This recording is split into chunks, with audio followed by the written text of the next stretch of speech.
இங்க உத்தமன்கிறதுக்கு ரொம்ப அழகா நம்முடைய ஆச்சாரியர்கள் வியாக்கியானம் பண்றா. உத்து என்றால் ரொம்ப பெரியவர்னு அர்த்தம். உத்தர என்றால் அவரை விட பெரியவர், கிரேட்டர்னு அர்த்தம்.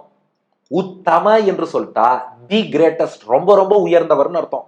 நம்ம ஆங்கிலத்துல பாசிட்டிவ், கம்பேரேட்டிவ், சூப்பர்லேட்டிவ்னு சொல்லுவோம் இல்லையா? Great, greater, greatest. உத்துனா கிரேட், உத்தரனா கிரேட்டர், உத்தமனா கிரேட்டஸ்ட். இப்போ ரிஷிகள்லாம் இருக்கிறார்களே, ஒரு வசிஷ்டரோ, வியாசரோ, விஸ்வாமித்திரரோ, வால்மீகியோ, இந்த ரிஷிகள் எல்லாம் உத்து, அவள்லாம் ரொம்ப கிரேட்.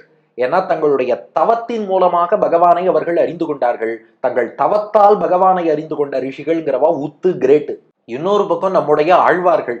ஆழ்வார்கள் தாங்கள் எந்த முயற்சியும் பண்ணல, பகவானுடைய அருளாலே பகவானை அறிந்து கொண்டார்கள். மயர்வர மதிநலம் அருளினன்னு. அப்ப பெருமாள் அருளால் பெருமாளை அறிந்து கொண்ட ஆழ்வார்கள் கிரேட்டர், உத்தரர்.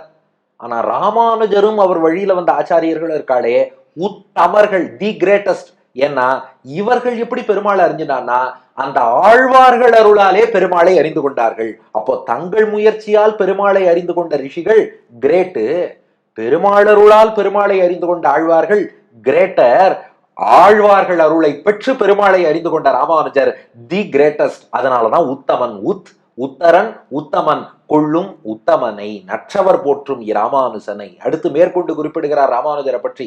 மற்றொரு பேரு மதியாது அரங்கன் மலரடிக்கு ஆள் உற்றவரே தனக்குற்றவராய் கொள்ளும் உத்தமனை நற்றவர் போற்றும் இராமானுசனை. நற்றவர்னா நல்ல தவம் புரிபவர்னு அர்த்தம். நல் பிளஸ் தவர் நற்றவர்னு ஆகிறது. நல் தவர், நல்ல தவம் புரியக்கூடியவர்கள் போற்றும், போற்றி வணங்கக்கூடிய ராமானுஜனை. அது என்ன நல்ல தவம் அப்படின்னா, பிள்ளைலோகம் ஜீயர் வியாக்கியானம் பண்றார், சரணாகதி தான் அந்த நல்ல தவம். நற்றவர்னா சரணாகதர்கள்னு அர்த்தம்.